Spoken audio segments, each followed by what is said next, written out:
Last week we heard about a Bengali actress if you will, Rupa Datta being arrested for alleged pickpocketing at the International Kolkata Book Fair.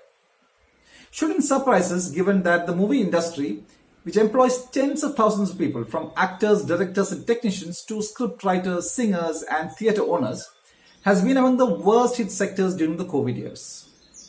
What caught my eye though was another case of pickpocketing, not in India. What struck me was another case of pickpocketing in Berlin a week before the Kolkata incident. A thief stole the wallet of former German Chancellor Angela Merkel while she was shopping for groceries at a Berlin supermarket. Yeah, while she was shopping for groceries at a Berlin supermarket. Apparently her wallet was in her handbag, which was dangling from her trolley when the thief took it. A bodyguard who accompanied her at a distance also couldn't prevent the theft. And what does she do? She doesn't call the police, she simply walks over to the nearby police department and reports it. If you thought she's doing her own grocery shopping only because she's an ex-German chancellor, you're wrong. Merkel always preferred doing her own grocery shopping. In fact, during COVID time when she was Chancellor of Germany, when she picked up 2 bottles of wine from a store, it had attracted media scrutiny. Now zoom back home and visualize running into an ex-Indian Prime Minister like a Manmohan Singh in a grocery store. Or a future ex-Prime Minister like Narendra Modi doing grocery shopping in the 2030s.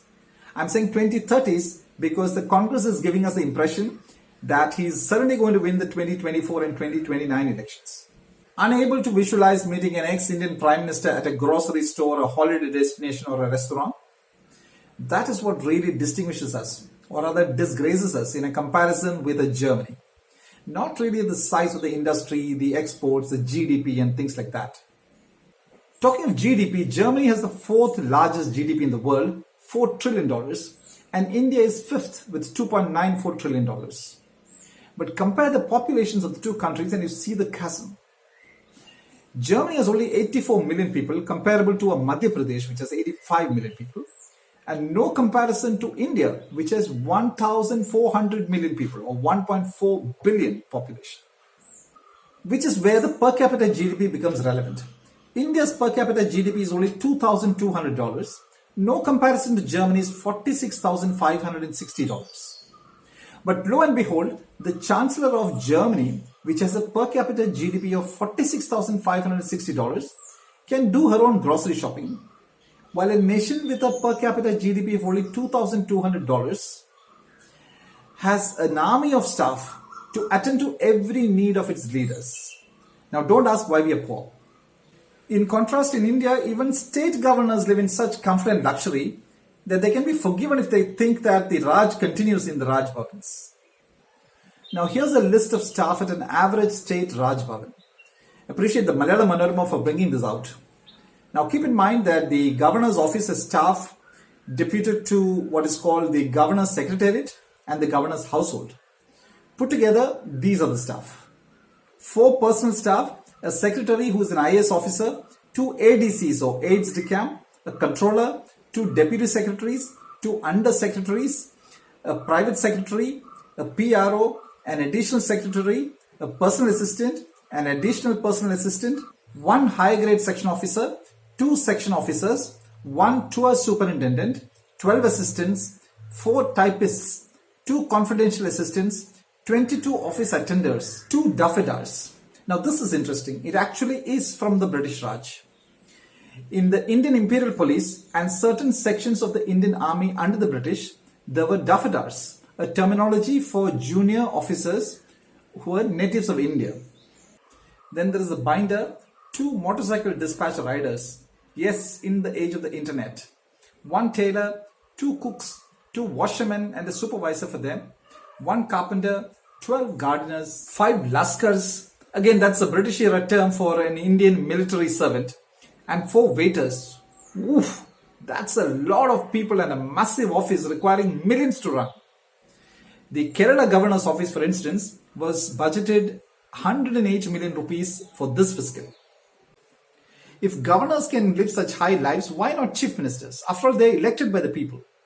So the Kerala Chief Minister has a 37 strong staff team and ministers have about 30 personal staff each. And the icing on the cake is that the personal staff can work for just 2 years, quit and earn handsome lifelong pensions. So ministers keep changing their staff every 2 years, so more people can enjoy the salaries and the pension benefits. Technically in Kerala, if you're 18 years old and you work as a personal staff member of a minister, you can quit at 20 and get lifelong pension. Truly God's own country for ministers and their personal staff.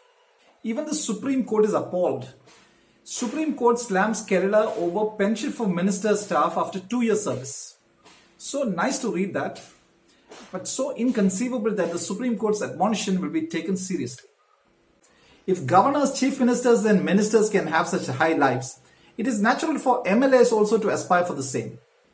Remember just a few years ago, when newly elected Nagaland MLAs were allotted new Renault Duster SUVs, 11 of the 27 newly elected legislators said they would settle for nothing less than new Innova Cristas. The irony can't be more stark. The Chancellor of Germany, which has a per capita GDP of $46,560, can do her own grocery shopping. But a mere MLA in India, which has a per capita GDP of only $2,200, can only travel in a premium SUV. GDP should not be about gross disrespect to people. Instead, it should stand for grace and dignity for the people. And that will happen when people's representatives stop behaving like Rajas. India is aiming for a $5 trillion economy. But when do we come to know that we've really become a developed country? When we get to read that a former prime minister, a governor, a chief minister or a minister has been pickpocketed while grocery shopping. This video salutes passengers of the Saharanpur-Delhi passenger train which caught fire recently at the Daurala railway station near Meerut. When 2 coaches of the train caught fire, passengers of the train joined the railway staff and the fire brigade to separate the 2 burning coaches from the rest of the train and evacuate everybody safely. Nothing like citizens rising to the occasion and behaving with responsibility.